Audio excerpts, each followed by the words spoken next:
Buenas tardes, soy Evo Dimerciel de matrícula 118-274. Hoy voy a hablar sobre la biología del ojo, que es un tema sencillo y corto. Vamos a empezar con la copa óptica y la vesícula del cristalino. En el embrión de 22 días, el ojo aparece como un par de surcos poco profundos u ambos lados del prosencéfalo. Al cerrarse el tubo neural, los surcos se forman evaginaciones en el prosencéfalo llamadas vesículas ópticas. Más tarde, estas entran en contacto con el ectodermo superficial, produciendo en él los cambios necesarios para la formación del cristalino. El ectodermo es la única capa que participa en la biología de las tres capas germinales.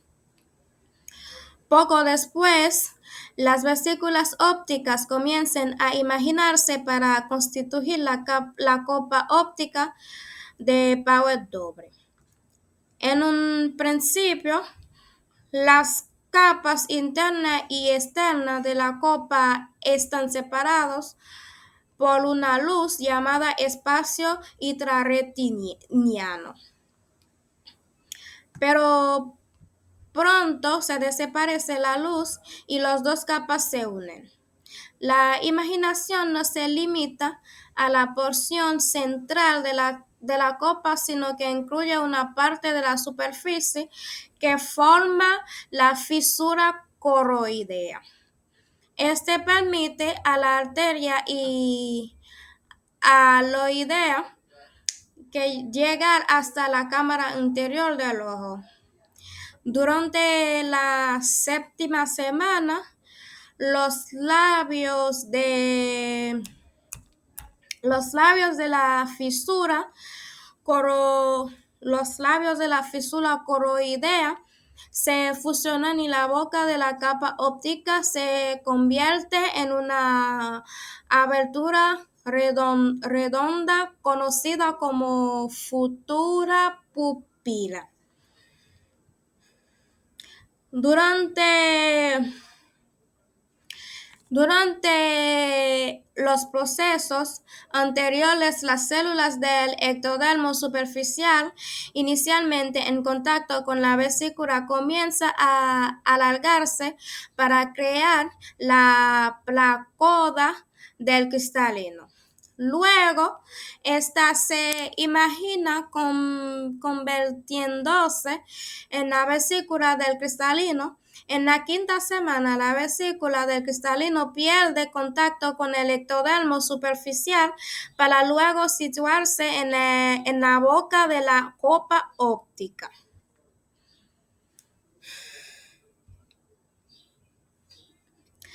Retina, iris y cuerpo ciliar.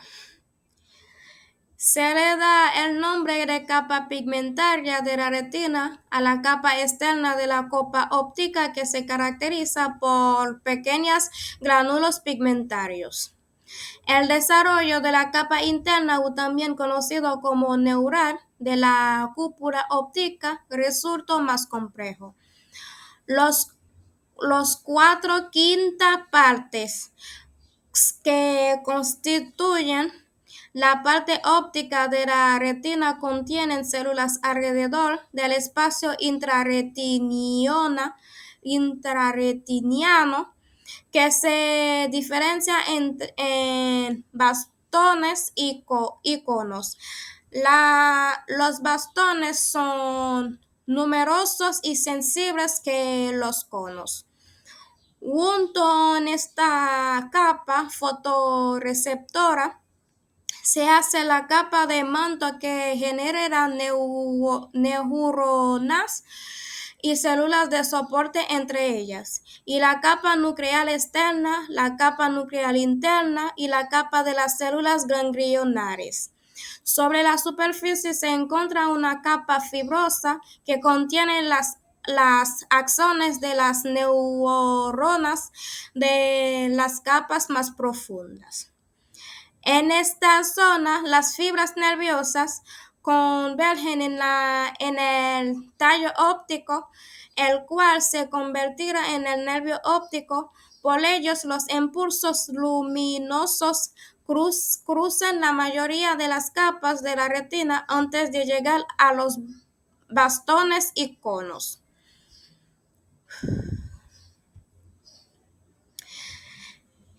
La quinta parte anterior de la capa interna, también conocida como parte ciega de la retina, conserva el grosor de una capa. Más tarde se divide en la parte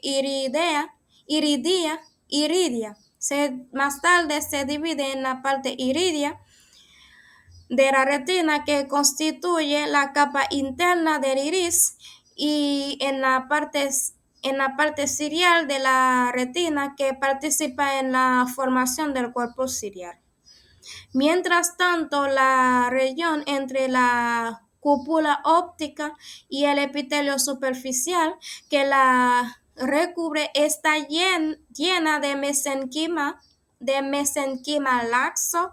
Los músculos esfínter y dilatador de la pupila se forman en este tejido.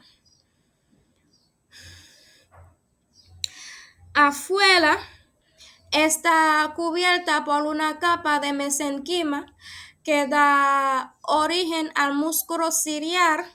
Adentro se conecta al cristalino mediante una red de fibras elásticas conocido como ligamento suspensorio.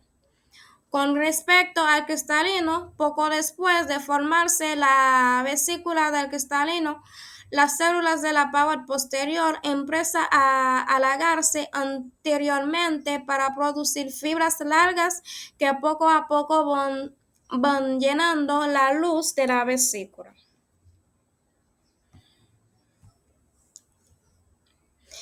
Hacia el fin de la séptima semana, esas fibras primarias del cristalino llegan a la pared anterior de la vesícula del cristalino. Sin embargo, el crecimiento del cristalino no termina en esta fase, porque otras fibras secundarias se agregan constantemente al núcleo central.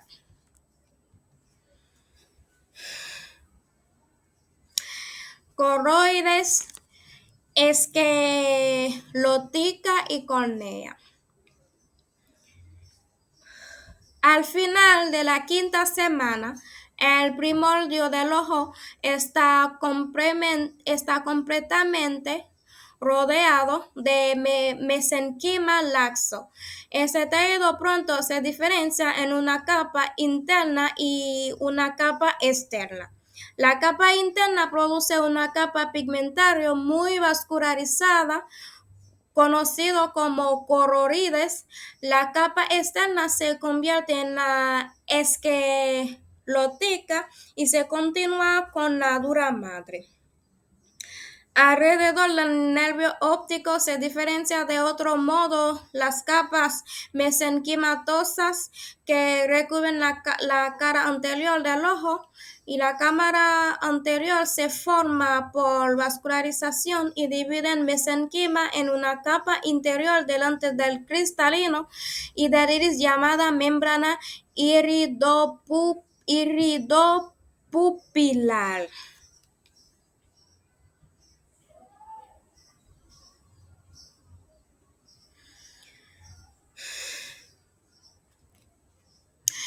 Y en una capa externa que se continúa con la esclerótica, conocido como sustancia propia de la córnea.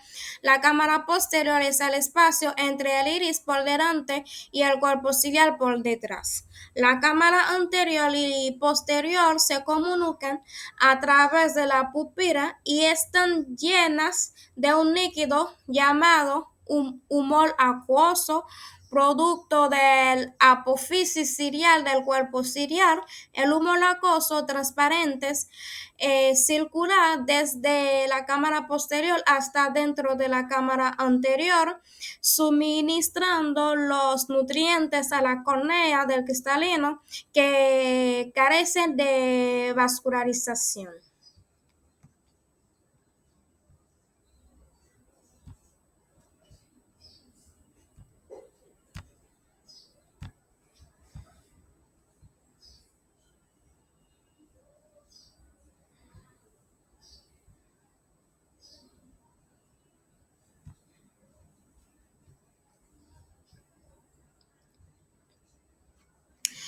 El cuerpo vitro. El mesenquima no solo rodea el primordio ocular desde el exterior, además invade el interior de la copa óptica a través de la fisura coroidea. Aquí crea los vasos hialoideos que durante la vida irrigan el cristalino para constituir la capa vascular en la superficie interna de la retina. Además, produce una red de fibras entre el cristalino y la retina. Más tarde, los espacios intersticiales de la red se llenan de una sustancia gelatinosa transparente, creando así el cuerpo vítreo. Los vasos hialoideos de esta región quedan obliterados y desaparecen durante la vida fetal, dejando atrás el conducto hialoideo. Y con respecto al desarrollo del nervio óptico, la copa óptica se conecta al cerebro mediante el tallo óptico, en cuya superficie ventral hay un surco conocido como fisura coroidea. En este surco se localizan los vasos hialoideos.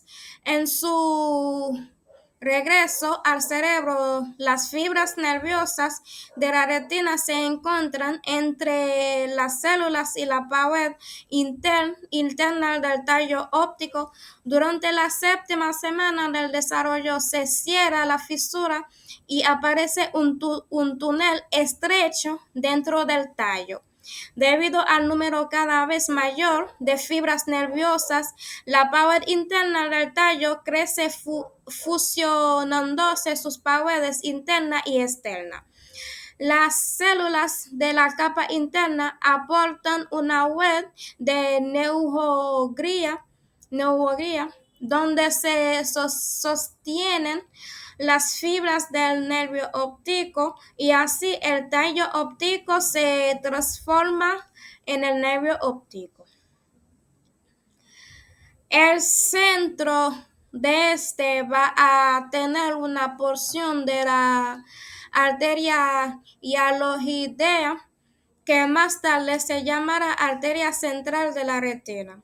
Y afuera vas a estar rodeado por una prolongación de la coroides y la esclerótica, conocida como la vía madre aracnoidea y la dura madre del nervio. Y bueno, eso es todo. Hemos llegado al fin del video. Espero que te haya sido de utilidad. Muchas gracias por verlo.